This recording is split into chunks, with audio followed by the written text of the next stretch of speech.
Halo dulur Sampurasun, bagaimana kabarnya? Semoga kalian sehat selalu dan diberi rezeki yang melimpah. Pada video kali ini saya akan merangkum film yang berjudul Lone Survivor tahun 2013. Oke lah dulur, tanpa panjang lebar lagi kita langsung saja ke filmnya. Gentlemen, these are your rules of engagement. U.S. forces will comply. Use the appropriate force necessary to deter or defeat. 2 Chinooks and 2 Apaches. We fly here to the LZ. Cerita diawali dengan sebuah video dokumenter. Di dalam video tersebut memperlihatkan sebuah pendidikan militer Angkatan Laut Amerika Serikat. Mereka semua dilatih tanpa henti untuk menjadi prajurit yang tangguh dan tidak mau menyerah dalam situasi apapun. Winning here is a conscious decision. Introduce y'all to something called not being able to breathe. Dan karena atas latihan-latihan yang keras tersebut, tak banyak dari mereka yang berhasil dalam menjalankan tugasnya, yang mana mereka sebagian ada yang depresi dan memilih untuk menyerah. Andrew.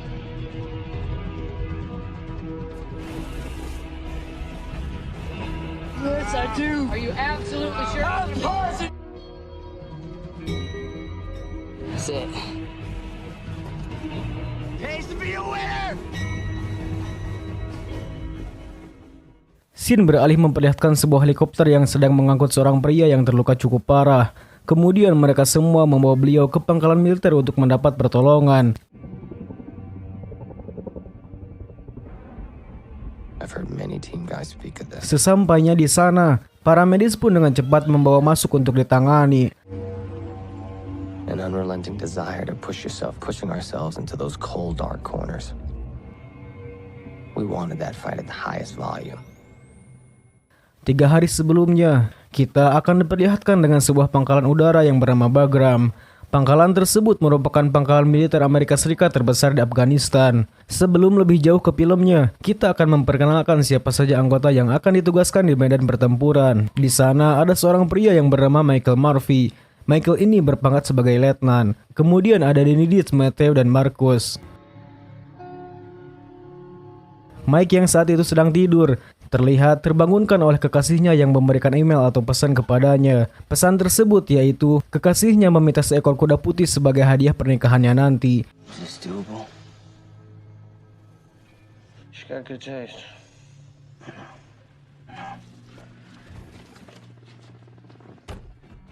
Di pagi harinya, Mike mengajak rekannya untuk berlari.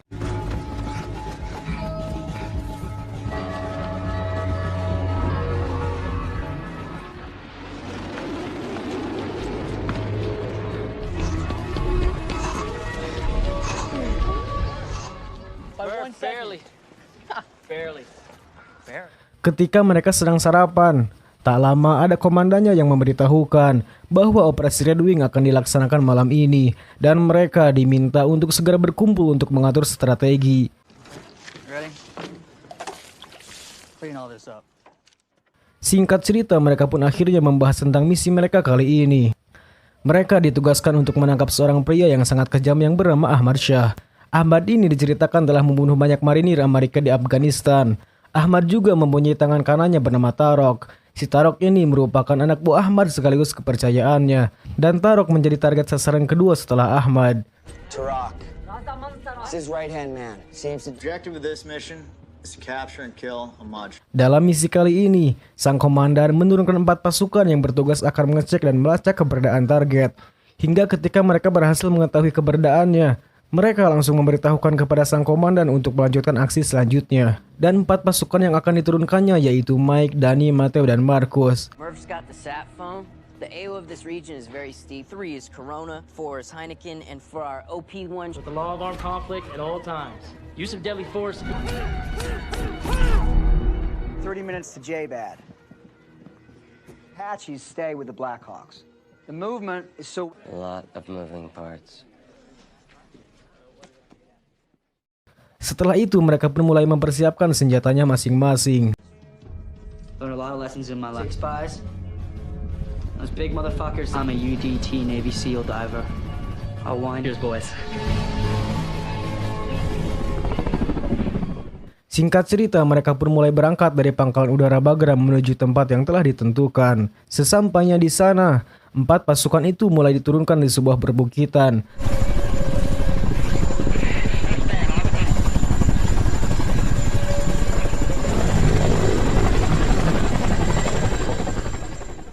Mereka juga tak lupa mengecek radio yang mereka bawa agar nantinya bisa berkomunikasi dengan lancar.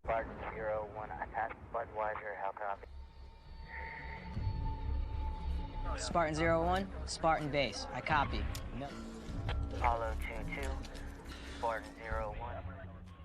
Di sana mereka terlihat tiba di ujung bukit, namun sinyal di tempat itu menjadi melemah. Akhirnya mereka memutuskan untuk pindah ke tempat lain agar bisa memantau target dengan lebih jelas dari kejauhan.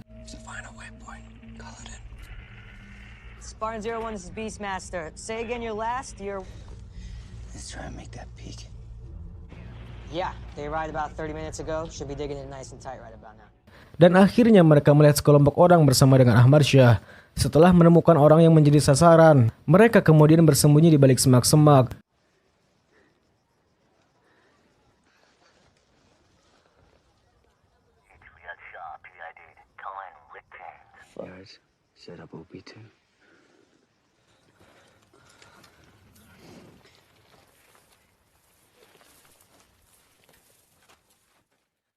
Setelah itu Markus mengatakan bahwa mereka harus mendaki bukit untuk mencari sinyal, dan nanti setelah mendapat sinyal, mereka tinggal menyampaikan kepada sang komandan tentang keberadaan Ahmad Shah.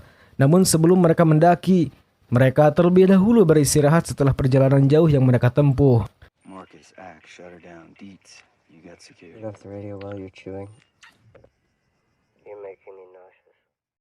Pada saat mereka istirahat, tak diduga mereka melihat ada beberapa ekor kambing beserta penggembalanya.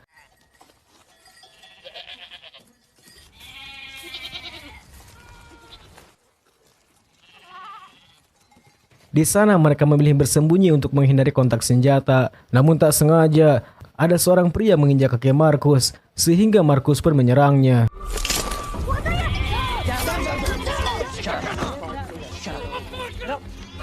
What the fuck? Are you talking to Taliban? Eyes down. Eyes down. Pada akhirnya mereka menangkap ketiga pengembala dan mencoba untuk berkomunikasi dengan mereka. Namun karena bahasa mereka berbeda, mereka kurang memahami apa yang dikatakannya. Oleh karena itu, mereka berusaha menghubungi markas pusat. Tapi sialnya mereka masih tidak mendapatkan sinyal. Karena terpaksa, mereka menggunakan telepon satelit untuk bisa berkomunikasi dengan Eric. Di situ ada Sen yang mengangkat telepon dari mereka. Namun Eric sang komandan sedang tidur dan Sen harus membangunkannya terlebih dahulu. Dan setelah Eric akan berbicara, sialnya komunikasi mereka kembali terputus. It's dead. What he said? We were good for a while, but we missed 2 windows now. Fuck. Where's fucking comms? Karena tidak ada keputusan dari markas pusat, mereka kemudian memberikan 3 pilihan.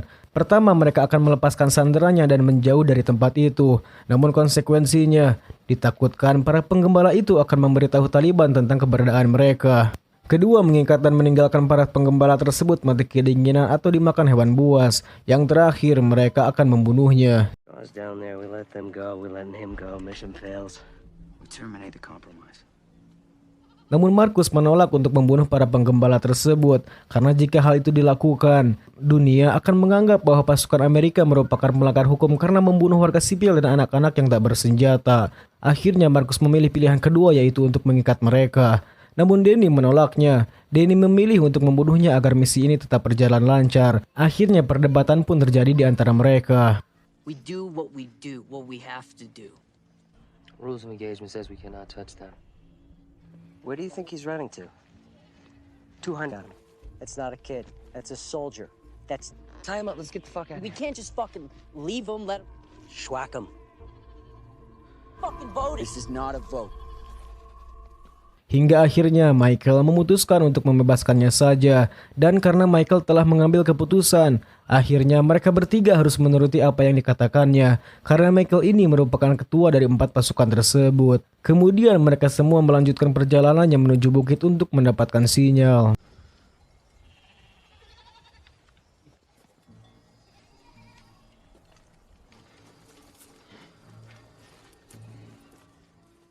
Saat para pengembala itu dibebaskan, ada satu orang yang terlihat berlari menemui Ahmad Shah, di mana dirinya memberitahukan bahwa ada sekelompok orang yang sedang mengintai mereka. Spartan 01 to base, do you copy?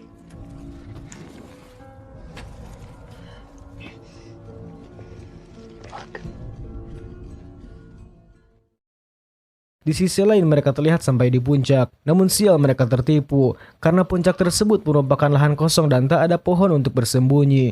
Di markas sendiri, Eric terlihat putus asa karena anggota Spartan susah untuk dihubungi. Akhirnya ia menghubungi atasannya dan mengatakan bahwa mereka kehilangan kontak dengan tim Spartan. Right now. Sir, we expected to have some comms problem, and I will call you when I have more information. This is Commander Christensen out.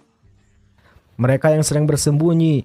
Tanpa diduga, mereka melihat anak buah Ahmad Shah yang sudah berada di atas bukit.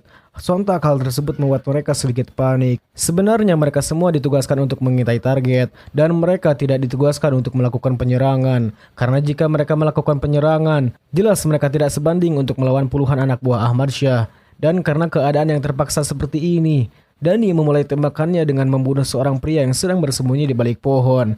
Hingga akhirnya terjadilah peperangan dahsyat di tempat itu juga.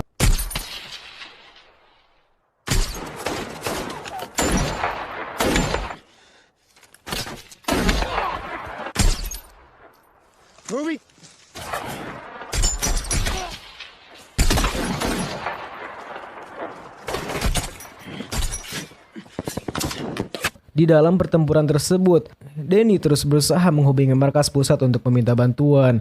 Namun naas tangannya harus tertembak. Dengan keadaan seperti ini, mereka semua terus berusaha melawan walaupun keadaan mereka tidak memungkinkan.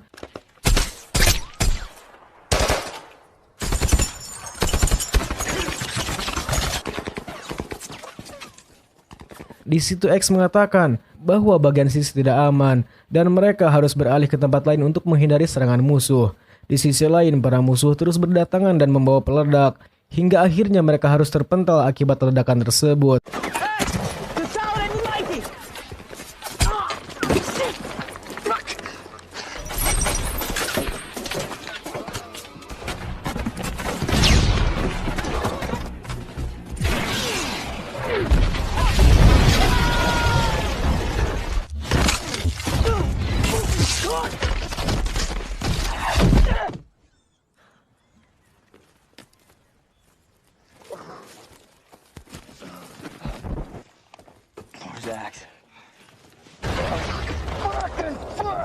God, there you go, buddy. Come on.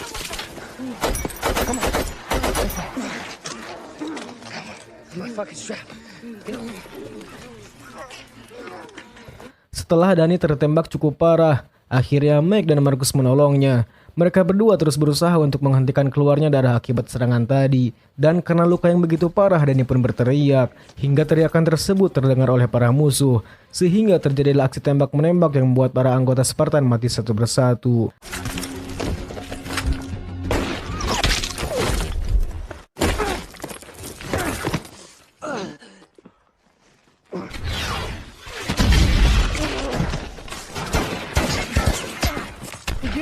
Marcus, move!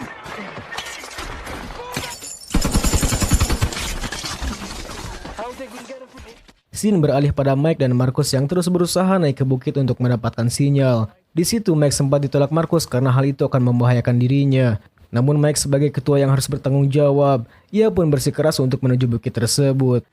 Murphy's moving! Murphy's moving!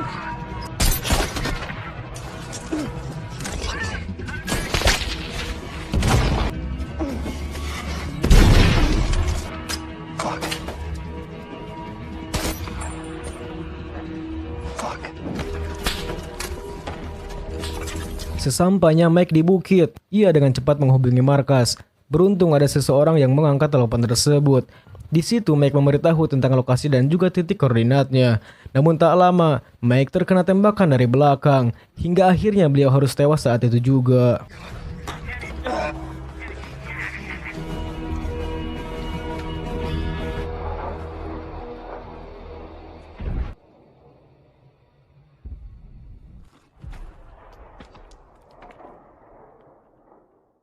Di pangkalan udara Bagram, mereka yang mendapat laporan segera bergerak untuk memberikan pertolongan.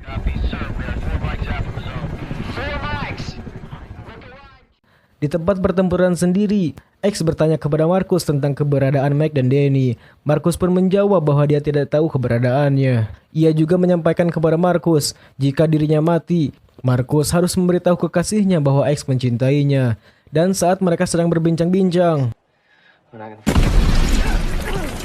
bom pun meledak tepat di belakang mereka. Sementara itu, 2 pesawat Apache terlihat datang ke lokasi, dan mereka yang melihat kedatangan pesawat tersebut sedikit bahagia karena tim pertolongan sudah datang.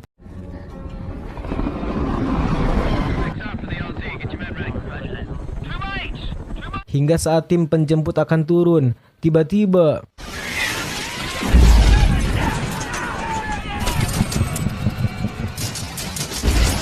tersisa pesawat satu lagi yang terus ditembaki musuh, yang mana mereka memilih mundur demi menghindari serangan.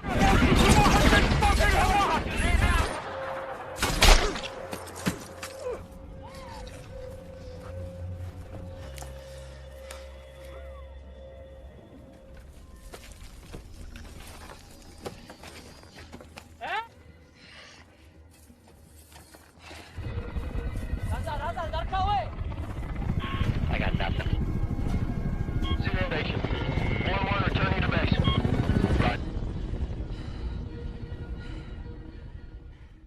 Singkat cerita, kini tersisa Marcus sendiri dengan luka-luka yang ada di tubuhnya. Ia kembali berjalan dan menemukan sungai dengan cepat yang melompat untuk menyegarkan dirinya.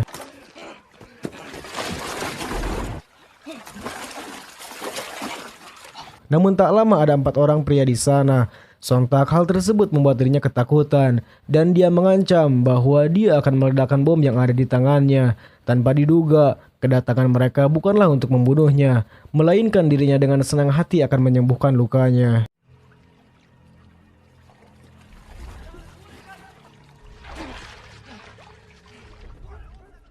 Singkat cerita, mereka pun membawa Marcus ke sebuah desa yang mereka tempati. Di situ Marcus memperlihatkan sebuah peta dan menulis sebuah surat, yang mana dirinya meminta kepada mereka, yaitu untuk menyampaikan surat tersebut ke pangkalan militer Amerika terdekat. Di situ sempat terjadi perdebatan di antara mereka, di mana kedatangan Marcus membuat bahaya jika Ahmad Shah mengetahuinya. Dan benar saja, Ahmad dan anak buahnya mencari Marcus ke sana. Mereka kemudian menyeret Marcus dan memukulnya.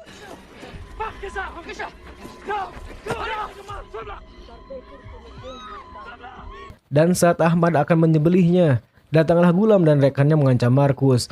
Jika dia membunuhnya, maka Gulam dan yang lain akan menembaknya. Dan karena Ahmad membawa pasukan sedikit, ia pun menyerah dan membiarkan Marcus tetap hidup. Namun ia berjanji bahwa dirinya akan datang kembali untuk menyerang warga yang ada di sana, karena para warga di sana telah membantu pasukan Amerika tetap hidup. Setelah itu, ia pun meminta kepada anak kecil untuk meminta sebuah pisau. Karena bahasa yang berbeda, ia pun melakukannya dengan isyarat. Dan yang terjadi, anak kecil tersebut malah membawa seekor soang. Kemudian datanglah Gulab yang membawakan pisau. Gulab mengira bahwa Marcus membutuhkan pisau untuk memotong bebek. Namun Marcus menghentikannya dan mengatakan bahwa pisau ini akan digunakan untuk mengambil peluru yang tertancap pada kakinya.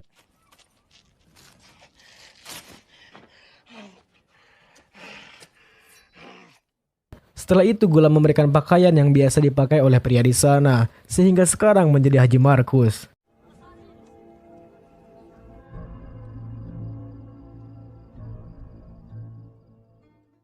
Ketika Marcus dan Gulam sedang berbicara, tiba-tiba Ahmad Shah dan pasukannya kini datang untuk menyerang mereka, sehingga para penduduk yang tak bersalah pun harus menjadi korbannya. Sementara itu, para tentara Amerika baru saja menerima surat dari temannya Gulam. Dengan cepat mereka segera mengerahkan pasukan untuk menyelamatkan Marcus.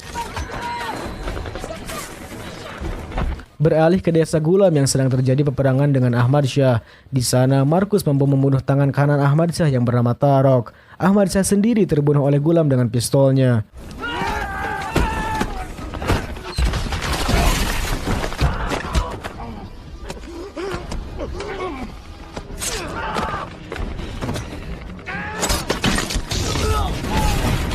Beberapa saat kemudian, kini datanglah pasukan penyelamat yang langsung menembak para musuh yang ada di sana.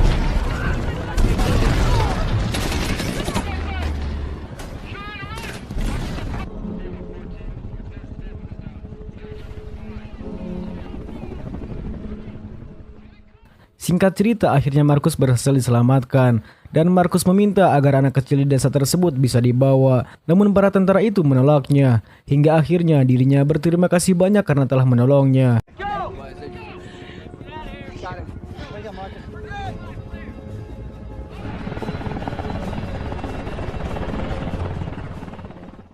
Setelah kejadian tersebut, kini Markus akhirnya mendapatkan pertolongan dari tim medis, dan beruntung Markus berhasil selamat, dan hanya dirinya lah satu-satunya orang yang selamat dari insiden tersebut.